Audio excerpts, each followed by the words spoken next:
Magandang hapon po mga kapuso. Bawat isa sa atin may hiling na dinadalangin. Ang ilan, kayang bilhin ng pera. Ang iba naman, hindi material na bagay. Gaya po ni Mary Jane Arabis o mas kilala natin na komedyanteng si Boobsy. Bata pa lang daw siya, hiling niyang mahanap ang isang taong nagbigay puwang sa kanyang puso. Hindi niya alam kung kaya pang matupad ito sa kabila ng pag-usbong ng kanyang karera. Pero malay natin, may mga taong magsisilbing tulay sa kanyang wish. Wish ko lang. Sana hindi na lang ako naging ina mo. Sana hindi rin kita naging anak. Ngayon, kung iniisip mo hindi mo ako pinili bilang ina mo, siya si Hill Morales, pero sa entablado at showbiz, mas kilala siya bilang si Ate Gay, ang impersonator ng superstar na si Nora Honor. lahat ng gusto niya. Naiingit ka? At halos 2 dekada na tayong pinapahalakhak ni Ate Gay. Oo, aso namin Dalmatian, isa lang ang batik dito lang. Kumakahul yun, all. Ow! Ganun. Nandito po tayo ngayon sa isang comedy bar. Dito po regular na nagpa-perform si Ate Gay. Wala po siyang kamuang-muang na nandito kami para bigyan siya ng isang misyon. Kaya tira na. Diyan na kayo. Ate Gay in the house! Hello! Kamusta? Ano ba yan? Oh, naku, thank you ha. Di man ako nagpaganda. Naalala mo yung huli nating pagkikita? Oo, nakapunta ka sa bahay namin sa Tondo. I witnessed, di ba? Parang mga ano yun, more than 15 years ago pa. 1999 yata. Oo, parang gano'n. Siyempre, nandito ako dahil ikaw ay nasa wish ko lang. Hindi ko ba in-expect? Bakit? Oo, wish. Naisip ko lang, baka may nagsulat sa akin. Baka may fan ako na gusto ko makita, na pwede kong tulungan. Yon, na hindi niya alam na ako nangangailangan ng tulong. Huwag ka maingat. Buksan mo to. Alam ko na, ito yung madalas binibigay sa akin pag magpe-perform ako. Ay! Pera! 50,000 yan, Ate Gay. Salamat, alis na ako. Ay, pero may istorya yan. 50,000 yan, pero ang kondisyon, mag-wish ka sa tao na feeling mo magbabago yung buhay sa halagang 50,000 pesos. Ikaw na bahala kung anong gusto mong gawin dyan, pero tutuparin mo yung wish ng isang tao na malapit sa'yo. Bakit ka naluluha? Meron ako isang taong kasamahan dito sa comedy bars, si Boobsy. Oh, bakit? Bakit si Boobsy yung naisip mo? Si Boobsy ay naisip ko siya kasi magandang istorya niya. Magandang istorya na ay ako kung magbibigay din lang ako ng wish, gusto ko yung matatouch yung mga tao at saka magugustuhan nila yung aral na mapupulot kay Boobsy. At saka kasi matagal nang hindi niya nakikita ang kanyang ama. Gusto kong hanapin ang tatay niya at gamitin itong 50,000. Uy, ang ganda nun! Sana mahanap mo talaga yung tatay ni Boobsy kasi alam ko na nakikita ko sa eyes mo na talagang gustong-gusto mong mapasaya yung kaibigan mo. Salamat! Thank you very much, Ate Gay. Talagang natutuwa ako! Finally, nagkita tayo. Thank you, Miss Vicky. Ayan, ako. Ako po si Boobsy Wonderland. 6 na taong gulang. Nakatira sa may mayayang lugar. At naniniwala po ko sa aking kasabihan. Ang batang masipag, paglaki, katulong. Pero sa real life, my name is Mary Jane Arabis. 1, 2, tiisin mo lang. Boobsy! Boobsy! Tawag tayo ng producer. Magsitigil tayo. Ilang taon nang magkakilala at magkaibigan sina Ate Gay at Boobsy Wonderland o Mary Jane Arabis sa tunay na buhay.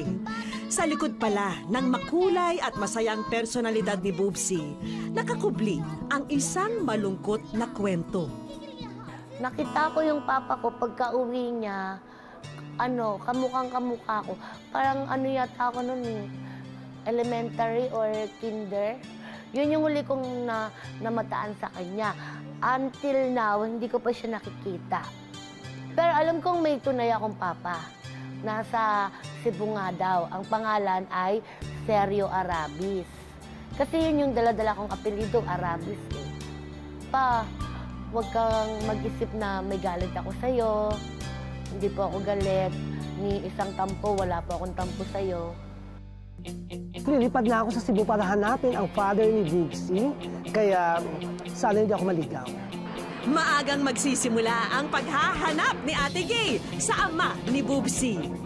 At tignan mo nga naman, nagawa pa niyang mag-dub smash habang nasa eroplano. Mas kaya na 55 minuto makalipas ang ika-6 ng umaga. Sa inyong kaligtasan, manatiling nakaupo hanggang ang plano hindi paganap na nakahinto at kayo nabigyan na pahintulit na bumaba. Malapit na ako makapunta sa Cebu para hanapin ang papa ni Bubsy. Makikita ko na. Sa huling impormasyong nakuha ni Ate Gay mula kay Bubsy, nasa Cebu raw ang ama niyang si Sergio Arabis. Kaya pagbaba pa lamang ni Ate Gay sa airport, kaagad niyang ipinagtanong kung paano pumunta sa bayan ng Daan Bantayan. Ano ba yan? Paano ko makikita yung tatay ni Bubsy? Biruin mo, laki-laki ng Cebu. Tapos hindi mo pwede i-zoom. Ang liliit ang mga sulat. Challenging ang makahanap ng lugar. Tapos pagtanong-tanong ka, yun, nagtanong-tanong ako. Alam mo yung Daang Bantayan? Hindi mo kabisa. Kuya, paano pumunta sa Daang Bantayan? Barangay Bitoon. Alam mo yun? North yun. Papuntang north. Mga ilang oras? Mga approximately 3 hours. 3 hours. 3 hours lang pala. Sabi ko, gagawin ko na to, dire-diretso na to. Walang bura-bura make-up. Diretso na sa Cebu, diretso na sa Daang Bantayan, diretso na sa hotel, lahat para makita lang ang pakay ko at ang misyon. Ang kasunod na misyon ni Ate Gay, ang maghanap ng maghahatid sa kanya sa Daan Bantayan. Kuya, driver ka ng van? Kasi pupunta ako sa sa Bituon? Doon? Oo, sa Bantayan Island. Alam mo papunta doon? Yes, ma'am. Alam ko. Oo, atid mo ako doon. Sige, sakay mo. Ano ka? Magkano nga pala ito? Sa halagang 5,500, nagkasundo sina Ate Gay at ang driver ng sasakyan. Kiss mo na ako. Dali na, mali mo, hindi ko makita ito at ikaw makita ko, ang love life ko. Oh, Ate Gay, mamaya na ang love life. Mula sa Cebu City, aabutin pa ng halos 3 oras bago niya marating ang bayan ng Daan Bantayan. Tapos ang takot ko rin, baka ibali ang tatay na makuha ko. Pero, inalam ko rin kay Bubsy kung anong work ng tatay niya. Finally, nasa bayan na ng Daan Bantayan si Ate Gay. Pero ang tanong, saan namang lupalop niya hahanapin ang ama ni Bubsy? Kilala niyo po ba si Sergio Arabis? Sir, Sergio? Hindi ko kilala yun. Ikaw, kilala mo ba? Hindi niya kilala. Sige po, salamat. Kuya, tatanong lang ako. Saan yung barangay dito? Doon nga. Pwede mo ba akong dalhin doon? Oo. Tricycle kasi yun ang nakakaalam ng lugar, lalo na pag barangay. Yun, dapat sa tricycle ka mismo kasi sila nakakaalam. Gagawin ni Ate Gay ang lahat. Mahanap lamang ang ama ni Bubsy. Ayan na.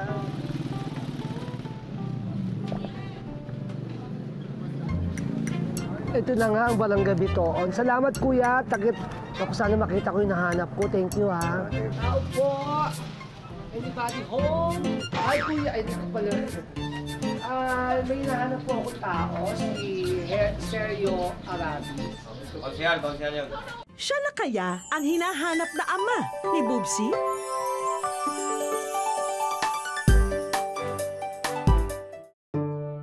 Nito lamang February 22, 2016, nang huling nakita si Aling Crispina na palakad-lakad sa Barangay Santo Cristo, Bago Bantay sa Quezon City. Ayon sa mga kaanak, siya raw ay may kondisyon na demensya, kaya wala siyang maalala. Wish ko lang. Tao po! Anybody home? Ay, kuya. Ay, naku pala. May hinahanap po akong tao, si Sergio Arabis. Matapos ang halos kalahating araw na pagbabiyahe at paghahanap, nakadaupang palad ng kaibigan naming si Ate Gay, ang nakilalang si Sergio Arabis. Anong ginagawa niyo po dito ngayon sa barangay? Ba't kayo nandito? Ako duty ako dito as kagawad. Sabi ko, nung nakita ko siya, ito yon.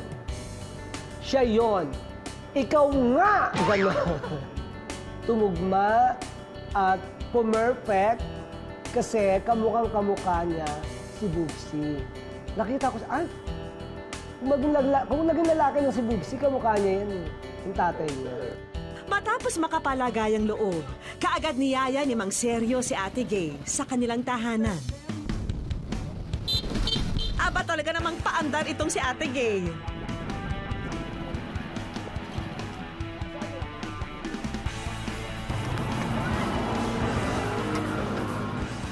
Ito yung bahay ko. Ang ganda! Naku, bago tayo magtsikahan, Daddy, kailangan nating mag-freshen up muna, ha? O mag-ayos-ayos, ligo, ganon, para bongga ang tsikahan natin, ha? Naku, ngayon lang kita nakita, seryo. Okay. Seryo. Salamat. Halika na. Ito talagang si Ate Gay, nag-alas sweet 16 pa.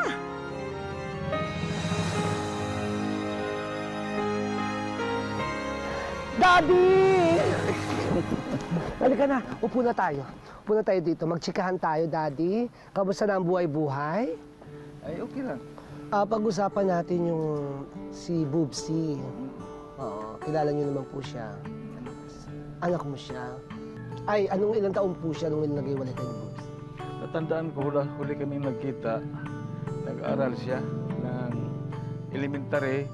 Tapos hindi na kami, magmula noon, hindi ko na siya nakakita dahil ang nabalitaan ko doon sa Manila na dinala siya ng mother niya papuntang labas.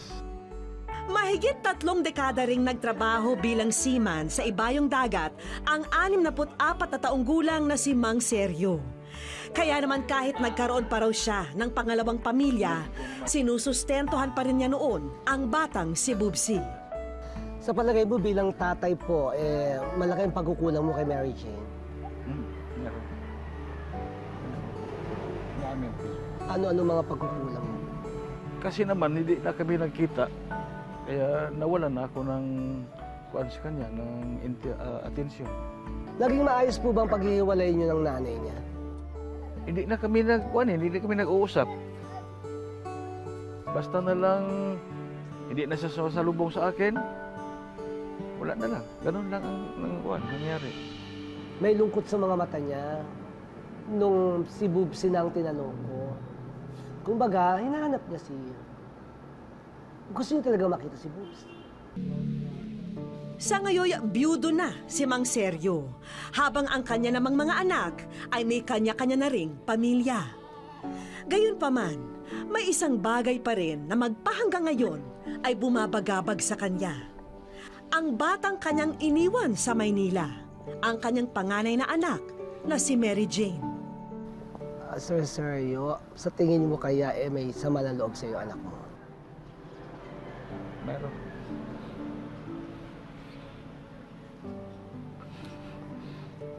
Siguro, naisip niya na bakit nangyari sa amin na nagkahiwalay kami. Hahalikan na nga eh! Ako punong-puno na ako sa'yo, ha? Gitera ka! Sa ngayon, sa panunood na lang ng telebisyon, nasisilayan ni Mang Sergio ang kanyang mahal na anak. Kasi magmula nung bata pa siya, nasundan ulit na nakita ko na siya, ano na siya, yung dyan na sa TV. Tinuturo na lang ng anak ko. Si Ate Mary Jane yan pa, oh. Tinitingnan ko, na ano naman ako, parang napapalapit ang isip ko ba nga, sana magkita kami ng personal. Isa lamang ang hiling ngayon ni Mang Sergio. Sana raw ay mag-cruise na ang kanilang landas ni Mary Jane. Mary Jane, kung saan ka man ngayon, Gusto kong magkita tayo.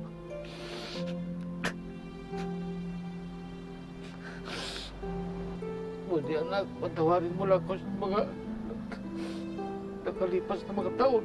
Hindi kita nga natulungan magpapalaki sa iyo. Ate Gay, kung may pagkakataon, sana matulungan mo ako o siya man na magkatagpo kami, magkita kami. Naku, Daddy, ha? Parang gusto mo nang humingi ng himala. Alam mo ba yung himala? Ang himala ay nasa puso ng tao. Ang hirap naman yata ng pinagagawa niyo pagtagpuin kayo ni Bubsy. Cebu, Manila, oh. Ay, nako. Kaya nga, hanapin mo yung anak ko. Narihinti ako, Daddy. Ano ka ba? Sige na nga. Hanapin ko na nga si Bubsy para sa'yo. Ay, nako.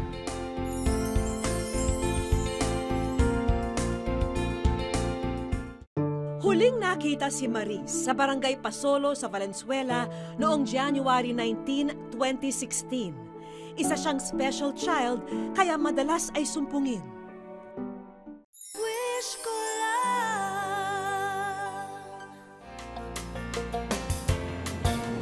Ayan, nakita na kami ng tatay ni Bubsy.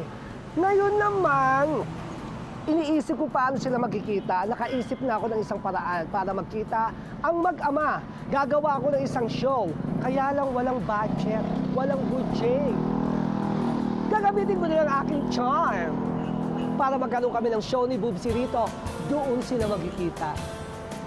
Para maikasa ang espesyal na reunion ni Namang Seryo at Bubsy, kailangang makahanap si Ate Gay ng lugar kung saan idaraos ang back-to-back concert nila ni Bubsy Wonderland. Magandang gabi po. May gusto na po akong, tanong. Upo ako, ha? Pwede ba akong, makipag-ex-deal sa lugar niyo?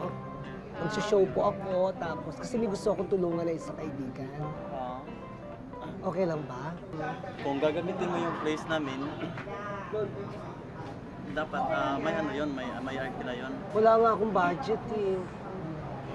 Baka mo pwedeng ex-deal na lang. Ito na lang. Sige, papayagan ka namin pero dapat pagtrabahoan mo. Oo, pagtrabahoan mo yan. Trabahoan mo yung bilang kapalit ng... Dapat mag-waitress ka o mag-cook ka. Kaya mo bang maghugas ng plato or mag-cook? May naiwan ko yung paghuhugas. Kasi galing na po ako po. Iba nila. Dapat gawin mo kasi Waitress na lang. Talagang mapapalaban si Ate Gay. Kaya pa pati! Mula sa kanyang Sweet 16 outfit, Yaya Gay naman ang sunod na drama ng ating bida. Hello po, Ate Gay! Pero pagdating ko ngayon, di ba? Ngayon, tinanggap ko itong hamon na to. Magsisilbi ko, okay, para magkaroon po ako ng show dito bukas ng gabi. Kasama ko dito ay si Bubsy. Oo, dito po sa Hacienda. Masakit na raw ang ulo noon ni Ate Gay dahil sa pagod. Pero ngayon pa ba naman daw siya susuko? Kaya nga nakita mo, saya-saya ko dun sa bar kasi ninamnam ko yung dati kong trabaho, ang magsilbi, pagiging waitress. Masaya. Yun. Pero sadyang may hangganan din ang powers ni Ate Gay. Dahil eksaktong 2:00 ng madaling araw, hindi na niya napigilan ang antok.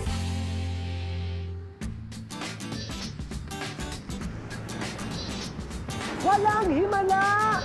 Ang himala ay nasa puso ng tao. Pero kung gusto niyo po ng himala, may show po ako mamayang gabi sa Hacienda Comedy Bar. Ito po ay pinamagatang Wish Ko Lang with Bubsy. Manood po kayo mamayang gabi. Day 2, muling lalagari si Ate Gay. At sa pagkakataong ito, pagbebenta naman ng kanilang concert ticket ang kailangan niyang pagkaabalahan. Wala kaming abiso noon sa istasyon ng radyo. Pero presensya pa lang ni Ate Gay, sapat na para maisingit kami ni Mr. DJ para makapag-promote. Unang mga nanonood, mga Cebuanos, or kahit mga kada shows ko sa mga provincial tour ko, provincial shows, sa mga abroad, radio station lagi ang pinupuntahan namin para makapag-promote ng show. Kung hindi TV, radio, ayan kasi yung mga taong maraming nakikinig. Ay, naku, kailangan ko na magbenta. Naku, ilan na lang to? 40 na lang. Alam niyo ba kung ilang pinagawa ko? 40 din. Kaya 40 na lang. Ay, naku, may tao. Naku, mukhang may bibili nito. Uulitin ko, 40 na lang. Dahil 40 lang ang pinagawa ko. Ay! Walang himala, pero magkakaroon ng himala mamayang gabi. Kaya iniimbitahan ko kayong bumili ng ticket para sa aking kaibigan na si Boobsy. Ang tao kasi manunood yan mismo doon sa pinto, magbabayad. Mga walk-in ang tawag doon. Oo, walk-in. Doon sila nagbabayad, saka laging positive. May manunood, may manunood, may manunood. Ganon. Ang mga Pinoy, mahilig sa katatawanan para maibsan ang kanilang mga problema, lungkot. At ang comedy bar, ang gamot doon. Nang gabi ring yun, tinawagan ni Ate Gay si Boobsy para sabihing may racket siya para sa kanilang dalawa sa Cebu. May racket tayo dito sa Cebu. Bukas, papadala ko sa iyo yung ticket mo, First flight ka, punta ka dito sa Cebu, sunduin ko na lang namin dyan sa airport. Buti na lang payag agad si Boobsy sa request ng kaibigan.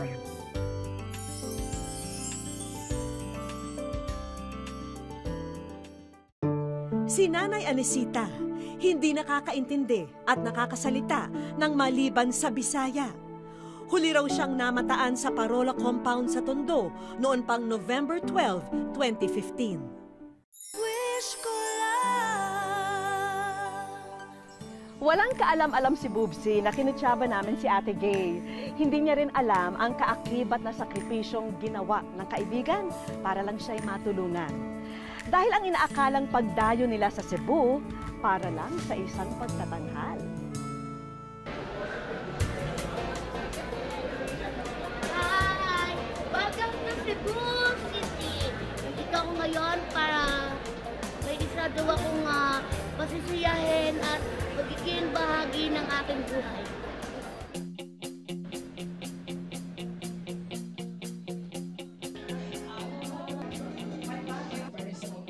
Oras na para isalang si Boobsy Wonderland sa stage. My name is Boobsy Wonderland. Ang hiling na tatawag ko lang. Nakataraan sa may mayayang lugar.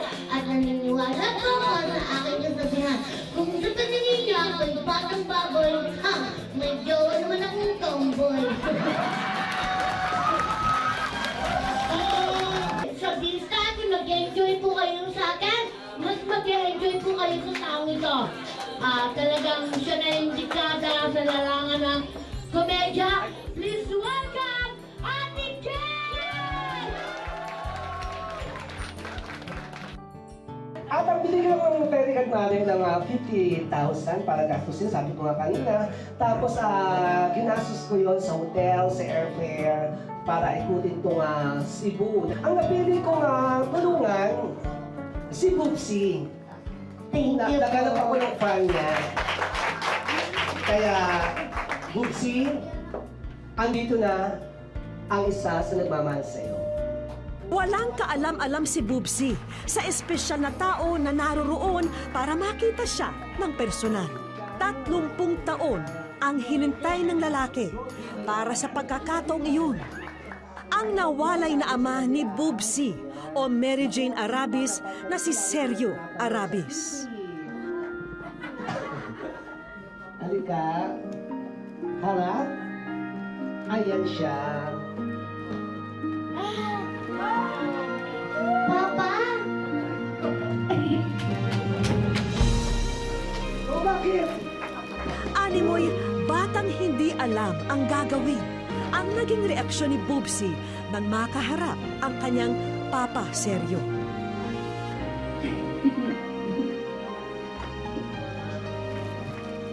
Papa!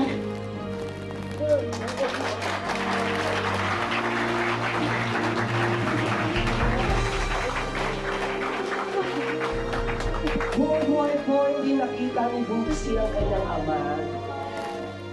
Ngayon lang po. 3 dekada ang hinintay ni Bubsy upang muling mayakap ang pinakamahalagang lalaki sa kanyang buhay. Ano ko talaga siya, niyakap ko talaga siya ng mahigpit, yung tipong hindi na siya makakahinga. Tapos niyakap niya din ako. Mapipil mo talagang ama mo siya eh. Mapipil mo siya, ayoko na umiyak ngayon, pero alam mo yun, mapipil, yun naman eh, di ba? Pag lukso ng dugo.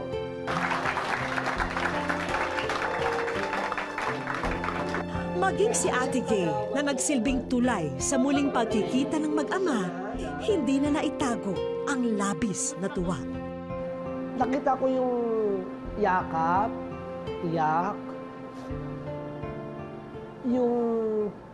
yung puso nila, naramdaman ko na masaya sila.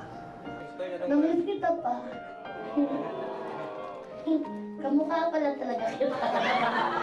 Pag wala po kasi akong wig, kamukha ko siya eh. Para gusto ko pong patunayan sa inyo na kamukha ko po si Papa at saka mga kapatid ko. Wait lang ah. Sa unang pagkakataon, huhubarin niya ang pagiging Bubsy Wonderland para humarap sa aming lahat bilang si Mary Jane. Pa. Parang nananalamin lang ako. Happy pa ako. Thank you po, Jim. Para naman kay Ate Gay, wala na raw siyang pwede pang maramdaman, kundi pasasalamat dahil mission accomplished na ang kanyang wish. Ngayon, alam ko na ang pakiramdam ng isang fairy godmother.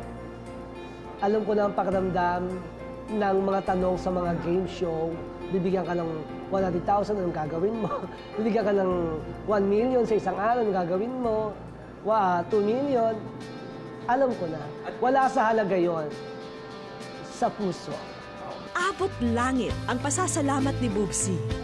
Hindi raw matutumbasan ng kahit na anong material na bagay ang ligaya na kanyang nararamdaman. Ikaw ay totoong kaibigan.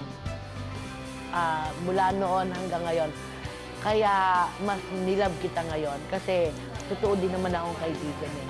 Pag ang totoong kaibigan at ang totoong kaibigan nagsama, pure ang pagsasamahan natin. May mga nagsasabi na ang mga komedyante ang madalas na may ikinukubling luha. Dahil hangad po nilang maghatid ng saya, pansariling kaligayahan ay naisasantabi muna. Pero sa pagkakataong ito, si Bubsy naman ang napasaya at pati puso niya'y napangiti.